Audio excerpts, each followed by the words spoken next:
Mending fences with Bangladesh, Modi has taken the right move, but the task is too tough. Highly rejuvenated Jamaat will be a deciding factor in the course of bilateral relations.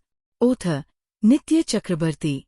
Prime Minister Narendra Modi has taken the right move in sending a personal message to the new Prime Minister of Bangladesh Tarique Rahman by stating that your victory is a testimony to the trust and confidence reposed by the people of Bangladesh in your leadership and their mandate for your vision to take the country forward on the path of peace, stability and prosperity.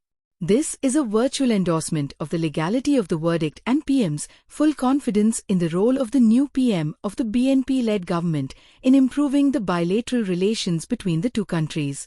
It is clear that at the moment, there is no option left for the Indian government other than going the whole hog with the new BNP government, and PM Rahman is the best bet.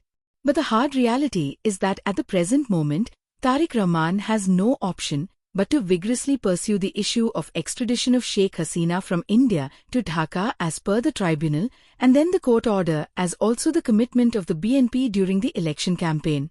For BNP, the main worrying factor is the highly energized Jamaat-e-Islami, which as the second largest party has 77 seats of its alliance, and which will use every step of the PM Tarique favorable to India to propagate that Tarique is going the way of Hasina. India is using him against Bangladesh's interests. So Tarique's hands are tied. Even if he wants a friendly approach towards India, he has to pass the test of his Bangladesh loyalty as the Jamaat is sitting over his neck both in parliament and outside in the streets, which decide the fate of regimes in Bangladesh politics. Indian Foreign Ministry has seasoned diplomats. So it was good to see that the Foreign Secretary Vikram Misri very silently met Jamaat leader Shafiqur Rahman on Tuesday itself during the day of oath taking by Tarique Rahman. This was the most significant meeting because Foreign Secretary knew the person who would be wielding real powers in deciding the course of India-Bangladesh relations, and he would have to be pampered.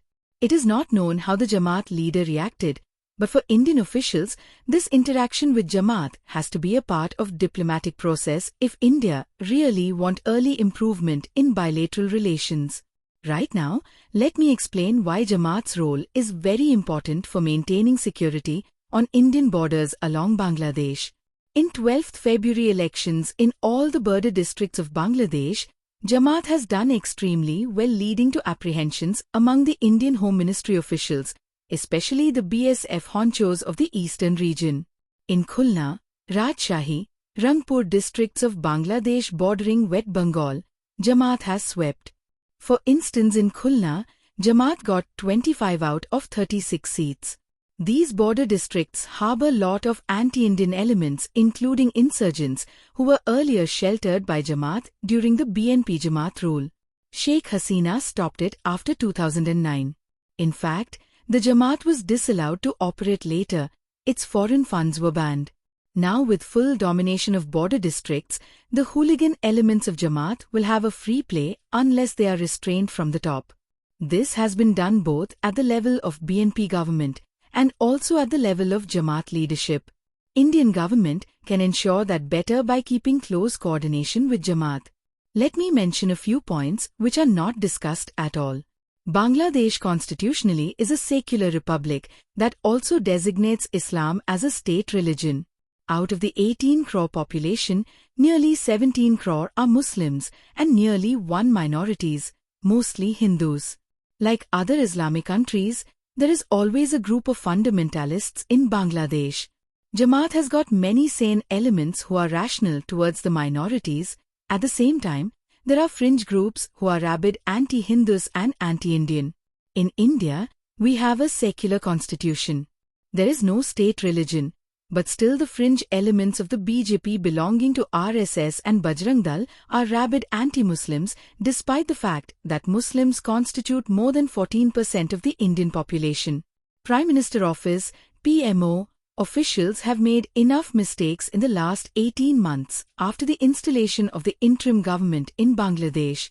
PM Narendra Modi did not respond to Dr. Yunus' request for meeting during his term. Indian PM deliberately changed his schedule in New York UN meeting to avoid meeting Dr. Yunus. Home Minister Amit Shah called the Bangladeshis termites during the 2024 Lok Sabha election campaign. All these mistakes intensified anti-India feelings in Bangladesh.